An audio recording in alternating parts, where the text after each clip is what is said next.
Hey everybody. All right, I am so happy to see all of your beautiful faces this morning. So my name is Matt Conn, and I am the CEO of a company called MidBoss. And what we do is we focus on creating awesome content for queer gamers. So we have a couple different products that we do. We have a movie that's a documentary about queer gamers and kind of the rise of that culture called Gaming in Color.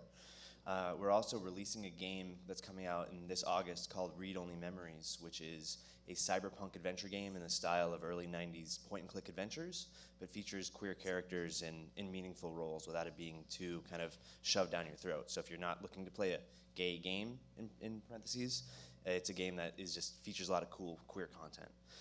And that's kind of our goal, is to kind of create these awesome subversive game experiences that everyone can enjoy, but hopefully they get something deeper out of it. But the thing that I'm here to talk about is the thing that kind of made us famous, which is GaymerX, GaymerX. And GaymerX is this LGBT-focused gaming convention that we hold in San Francisco every year. It was recently featured on HBO, is Looking, and you know, we get a really disproportionate amount of press for the small amount of people that come. Not small, but a couple thousand people. And what's really cool about that is it's a space that is really just, it's really the only space in gaming that is specifically for queer geeks to kind of get together and feel safe and celebrate their craft. So, you know, my name is Matt, and I grew up as a gay gamer right up the road, I guess, up in Vermont. And I always felt different and excluded, not just from gaming stuff, but from like gay stuff, whether it be the Gay Straight Alliance or just different things. I always felt like gay culture didn't accept me because I was a nerd. And I would go on like these like dating sites. Before there was Grindr, there was a thing called Manhunt, and people would always think I was a cop. I was like 15 years old, and they think I was a cop because I would say things. They would be like, "Oh, like what? Like what's Mega Man? I don't even know what that is." And they just think I just didn't get the lingo of being gay. And so I always thought there's something wrong with me. And it really made me feel alone and isolated, and I was really desperate to find community and acceptance.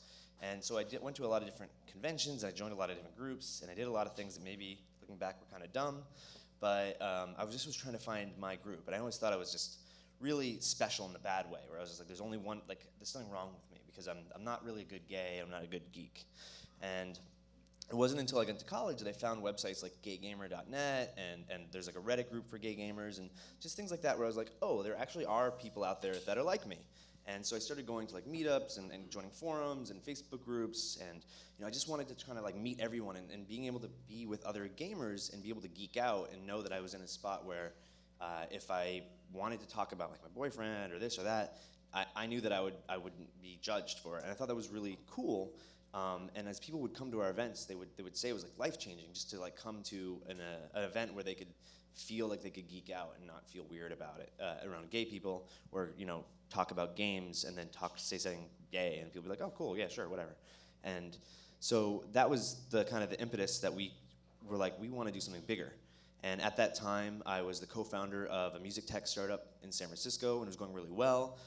You know, we were funded, which is Series A, Series B, and everything was going really well, but my CEO was, you know, asked me to not publicly be gay, not because he didn't support that, and you know, he's great, but he's very like pragmatic, and he's just like, listen, we're working with artists from Nashville and this or that, and you're the head of BD. People aren't gonna want it, like, you know the way it is. And I was like, yeah, I guess I do. And so I wasn't really open about it. I had a separate Facebook profile, and I was a bro on there, and I just had my separate life. But I was like, wow, it started to eat me up inside, and I figured out that, you know, I wanted to move from this kind of well-funded, successful startup into something that would make more sense for me, and I wanted to celebrate queerness in tech, specifically gaming. And so that's why we created GaymerX, as a way to celebrate queer geeks in the fandom, and more importantly, a fun place for gay people and people really just want to celebrate, you know, diversity in gaming, to just come and assemble. So the reason why we did it is because, you know, if you go to a gaming convention, whether it be PAX or E3 or anything, if you can't have fun and relax and be at ease and know that you can speak comfortably, you're not going to have actual discussions. You're not going to have unguarded discussions. You're going to be just kind of putting on this facade for people.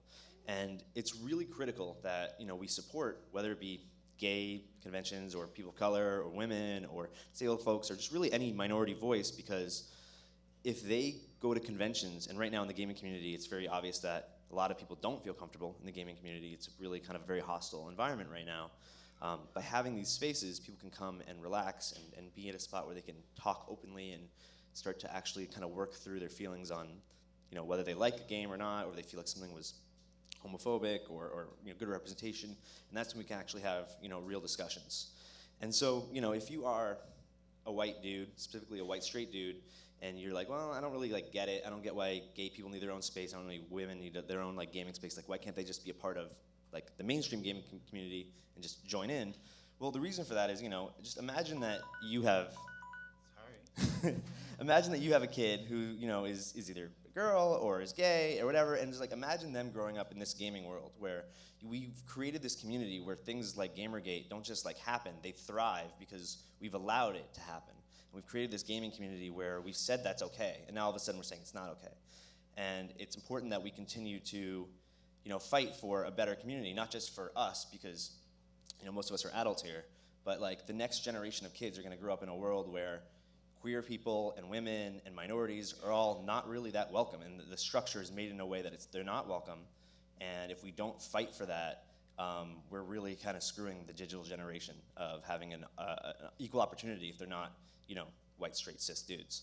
So that's why we created GaymerX, is to create a better space for at least queer gamers in the digital world, and that's why I have an awesome partner in Toni as the president of GaymerX. Hello.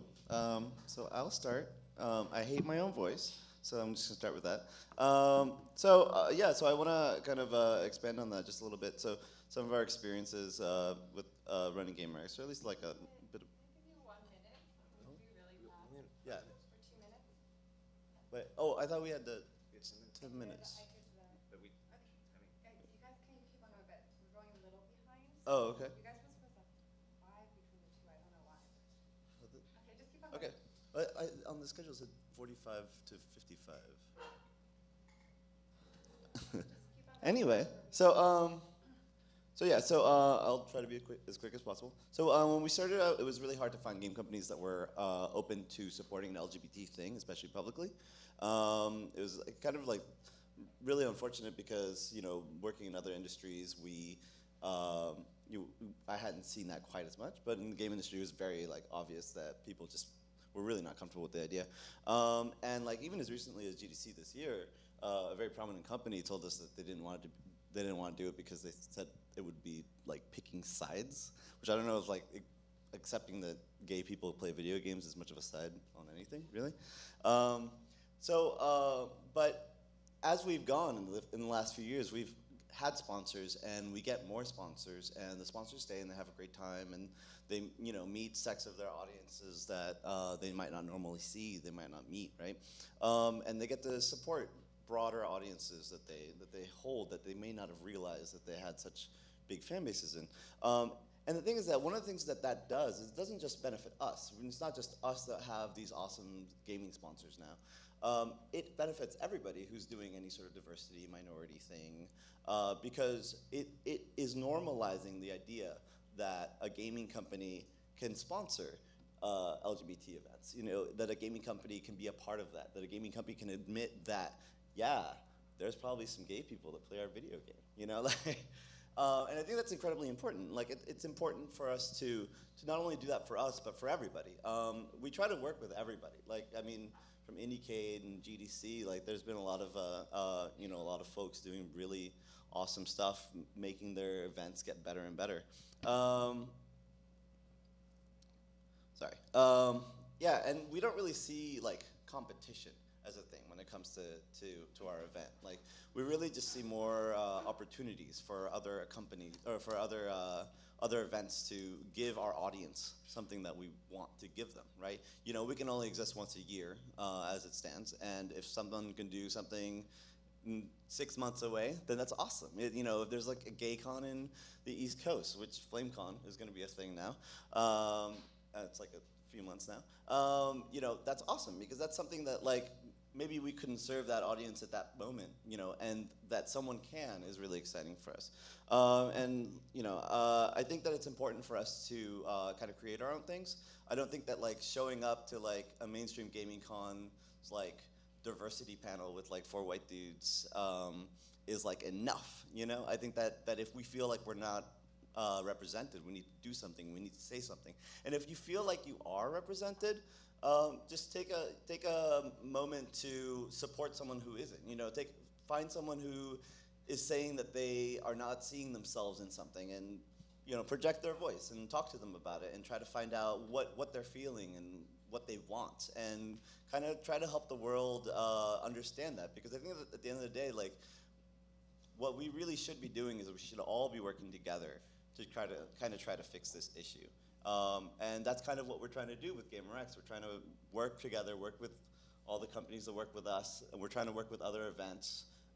Gender neutral bathrooms at GDC this year. If you didn't hear about that, it's pretty exciting. And we're trying to work with other folks to, you know, just kind of make everything better. And I think that we can, as long as we keep like a conscious, you know, mind of it. You know, like obviously there's stuff like Gamergate is gonna happen. There's gonna be people who are just mad that women play video games or whatever. You know, that's gonna happen. But you have to keep it from distracting you if possible. Yeah, that's basically what I wanted to say.